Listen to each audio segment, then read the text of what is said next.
नाजरीन, इस वक्त एक बड़ी खबर सामने आ रही है। मायावती के भाई के खिलाफ इनकम टैक्स की बड़ी कार्रवाई।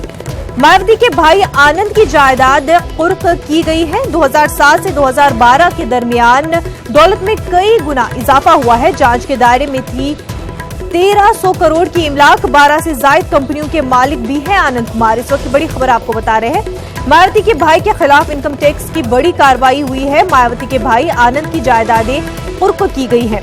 2007 से 2012 के दरमियान दौलत में इजाफा हुआ है। जांच के दायरे में 1300 करोड़ की इमलाक थी। आपको बता दें 12 से जायद कंपनियों के मालिक भी हैं आनंद कुमार।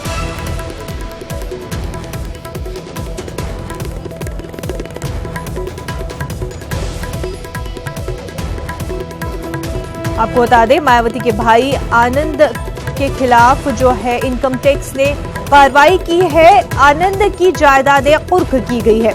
2007 से 2012 के दरमियान आनंद की दौलत में कई गुना इजाफा हुआ है। जांच के दायरे में 1300 करोड़ की इमलाक थी आनंद की। 12 से जायद कंपनियों के मालिक भी है आनंद कुमार। हमारे साथ हमारे नुमाइंदे शंकर आनंद इस वक्त जुड़ चुके हैं। शंकर, आपसे इस पूरे मामले को लेकर तफसील चाहेंगे। देखिए, निश्चित तौर पे ये एक बहुत बड़ी कार्रवाई है इनकम टैक्स की, जो कार्रवाई करते हुए पूर्व मुख्यमंत्री मायावती के भाई आनंद कुमार की तकरीबन 400 करोड़ की अनुमानित कीमत वाली बेनामी प्लॉट को अटैच कर लिया है। अटैच करने का मतलब ये है, साफ शब्दों में मैं आपको बताना चाहता हूँ कि जैसे कि आपने 10 रुपए का कोई करप्शन किया है और 10 रुपए से आपने कुछ अन्य 5 सामान खरीदे हैं, तो उन तमाम सामानों को जब्त कर लिया जाएगा। तो ऐसे ही एक संपत्ति का मामला था जो दिल्ली से सटे नोएडा का मामला है।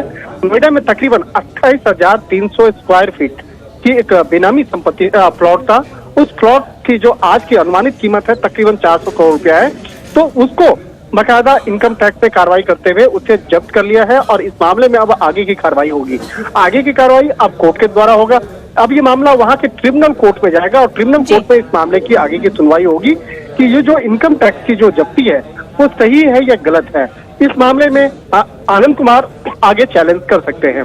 अगर बात करें पूरे इस मामले की, अगर बात करें तो किस तरह से बकायदा आनंद कुमार पहले से इनकम टैक्स के रडार पर आया है, किस तरह से बकायदा इस मामले में कार्रवाई पहले भी हुई है।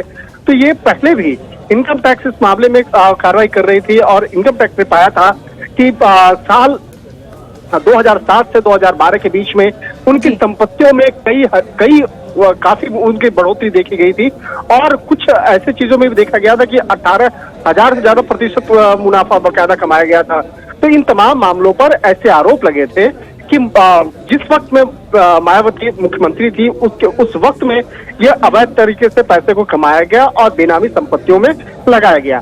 तो इनकम टैक्स इस मामले की जांच कर रही थी और ये भी पाया था कि 1300 करोड़ से की ज्यादा की संपत्ति वो जो है वो अवैध तरीके से कमाए गए हैं, जिसको इनकम टैक्स जांच रहा था। तो इसी मामले में कार्रवाई करते हुए उस वक्त में पता भी इस बात की जानकारी मिली थी कि 440 करोड़ से ज्यादा के कैश और 870 करोड़ रुपए की जमीन का जो चल अचल संपत्ति है वो भी इनकम टैक्स के रडार पर आया।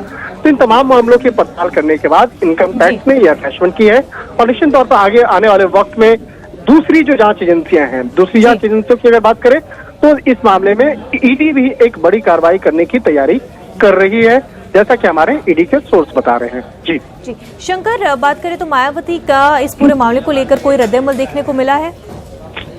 देखिए, आज तो अभी थोड़ी देर पहले ये खबर ही आई है कि अब इनकम टैक्स ने इस मामले पे अटैचमेंट की है। अटैचमेंट करके यानी कि उसको जब्त कर लिया है उस प्रॉपर्टी को, जिसका जो सरकारी मूल्य 400 करोड़ है। अगर आज के उसके बाजार मूल्य की अगर बात करें तो इससे कहीं ज्यादा गुना उसका मूल्य हो सकता है।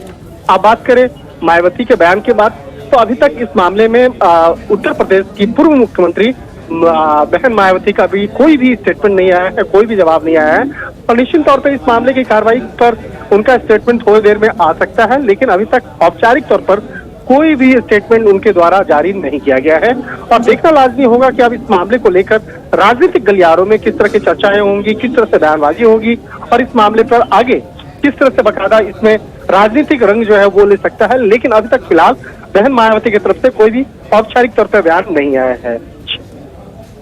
जी बिल्कुल शंकर, बेहद शुक्रिया आपका तमाम तर तफसीलात के लिए। नाजरीन, आपको बता दें कि हवाला रैकेट मामले को लेकर के इकबाल कासकर के बेटे रिजवान कासकर को क्राइम ब्रांच ने गिरफ्तार कर लिया है।